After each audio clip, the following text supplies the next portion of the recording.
Aujourd'hui, je te donne la recette de mes chalotes inratables. Du coup, je t'ai mis tous les ingrédients. Tu commences par la levure. Ton levain, ça va être la chose la plus importante. Si ça mousse pas comme sur ma vidéo, tu refais direct. Ça veut dire que tout ton pain, il va foirer. Il faut absolument que ça mousse exactement comme ça. Pour que ça mousse, il faut laisser 13 minutes. Je t'ai mis en petite légende exactement toutes les étapes qu'il faut faire.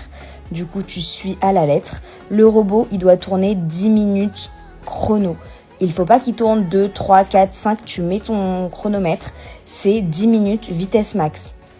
Tu mets les ingrédients dans l'ordre où j'ai écrit au début. Mais de toute façon, tu peux regarder la vidéo. Après les 10 minutes, tu sors tout ça de ton robot. Tu mets ça dans un gros bol ou dans une bassine. Tu laisses pendant 1 heure. Ensuite, tu dégazes ta pâte. Et c'est parti. On va commencer à tresser notre pain. IFF. La balance. Je trouve que c'est la base. Alors, tu vas tout peser. Tu fais des petites boules comme ça. Tu mets sur la balance. Je fais à peu près 70 ou 80 grammes. Par exemple, si tu fais une chalotte avec... Du coup, là, moi, je fais à 3 branches. J'utilise la technique pour les nuls, mais franchement, elle marche super bien. Mes chalottes, elles sont super. J'aime bien aussi faire des tressages à 4 branches. C'est hyper simple et hyper rapide. Je vous ferai une autre vidéo sur les tressages. Vous n'avez pas besoin d'ajouter ni de farine ni d'huile. Si vraiment la pâte elle colle une tonne, vous mettez un tout petit peu de farine dans vos mains, mais pas plus. Ensuite, on couvre, on laisse 20-30 minutes. Après, on va badigeonner de jaune d'œuf.